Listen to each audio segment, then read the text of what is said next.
Now, the ongoing nationwide strike declared by the Nigerian Labour Congress and Trade Union Congress in Lagos State witnessed low compliance despite the presence of the State Monitoring Committee at various sectors across Ikeja. Speaking on the level of compliance and enforcement, State Public Relations Officer of the NLC, Comrade Adejumo Ismail, and that of the TUC, Comrade Kasim Labaika, said until those who attacked the union's president in Imo State are arrested and brought to book, there is no going back on the strike. The Labour Union said the compliance is only getting stronger. There are still some compliance. It's only that it's not full compliance. We went to places like Coca-Cola. We were able to go to places like Lagos State University Teaching Hospital, and we realized that there are little compliance. But I want to tell you, with our team working from today, we'll strategize, and tomorrow, by the grace of God, we are going to ensure you that things will change.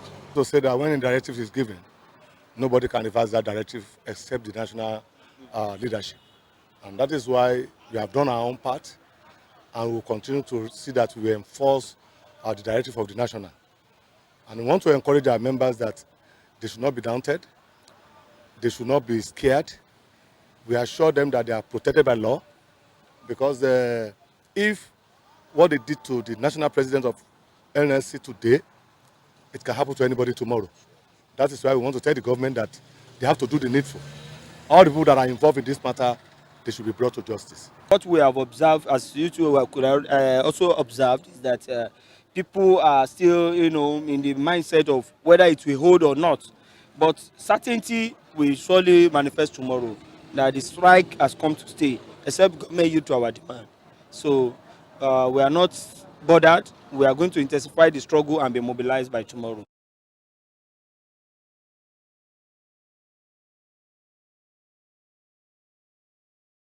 Now, Governor Babajide Sanwo-Olu of Lagos State has assured the leadership of the Lagos Chamber of Commerce and Industry that his administration will fast-track the approval of the certificate of occupancy of the land allocated to the organization for the construction of Trade Fair and Exhibition Center. The governor, who was represented by the state head of service, Olabode Agoro, at the celebration of Lagos State Day closing ceremony of the annual Lagos International Trade Fair held at the Tafawa Balewa Square, Onikan, on Sunday, said his administration was committed to improving the business environment towards making it more attractive for investment. Also speaking, the Lagos State Commissioner for Commerce, Cooperative Trade and Investment, Folashade Ambrose Medebem, said Lagos State currently contributes approximately 25% of Nigeria's gross domestic product. The Commissioner also noted that the non-oil sector of the state has grown by 8% in the past year. And away from that, President Bola Tinubu on Monday congratulated Governor Hope Uzodinma of Imo State, Governor Doye Diri of Bayelsa State, and Governor-elect Usman Ododo of Kogi State on their victory in the November 11th governorship election in their respective state.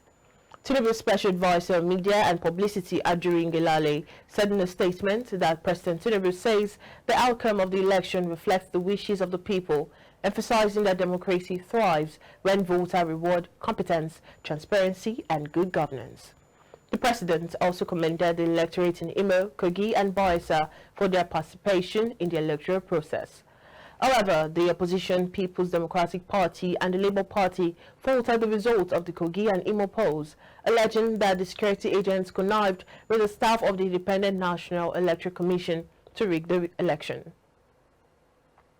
In a similar development, some residents of Lagos State have called for the amendment of the country's Electoral Act following the irregularities that characterized last Saturday's off-cycle governorship election in Bayelsa, Imo, and Kogi State. These things that are happening, you see what happened. You see what happened before the election in Imo State. You see in Kogi or Bayelsa, they kidnap election officers. So what are we going to say about our country and election? There is no election. To me, they just come together, declare results, right? Whoever they wish to be there, whoever is loyal becomes the governor or the president of this country. That's my take. There is no election. I know that they should.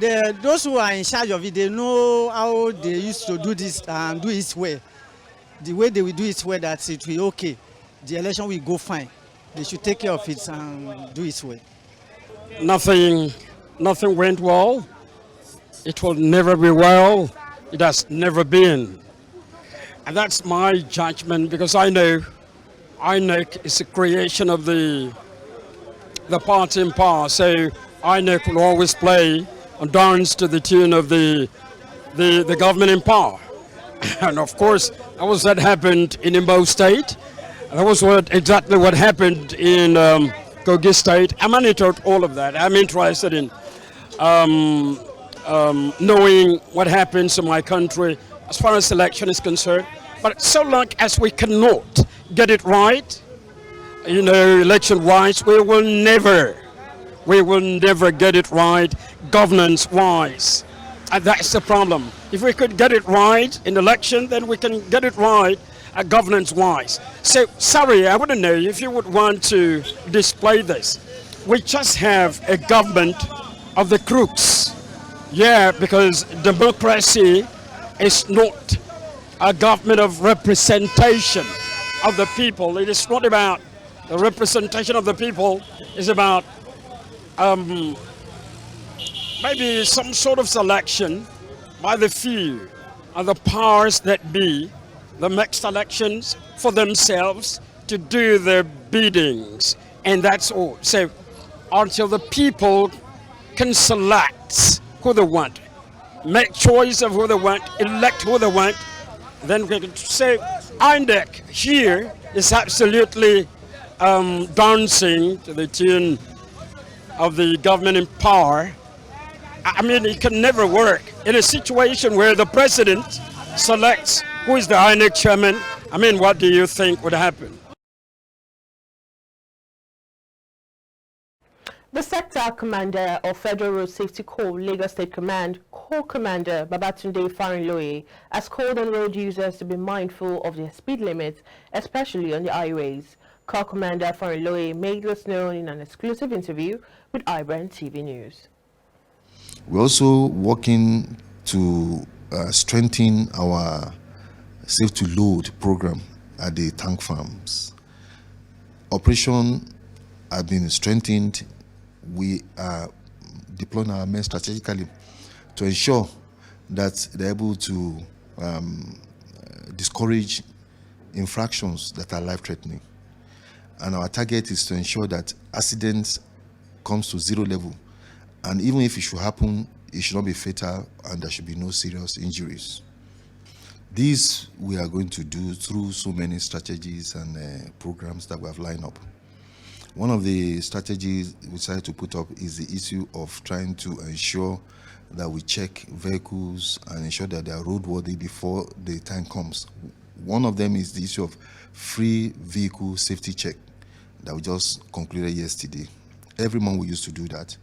We are looking out for defects on vehicles that will not penalize people for. We only tell them that they should only effect repairs on those defects when they get to where they are going.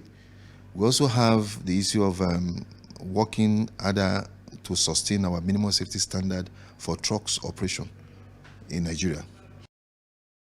This year, as at the end of September, we recorded about 44,323 offenses. And I'd like talking about offenses and talking about the number of deaths recorded. So the offenses shows that people are improving in terms of enforcement. People are complying to traffic rules and regulation. And in terms of accident involving trucks against last year has improved too, especially along where cargo haulage. But on the issue of the dry cargo, we are still managing and we are still expecting that it will improve with time.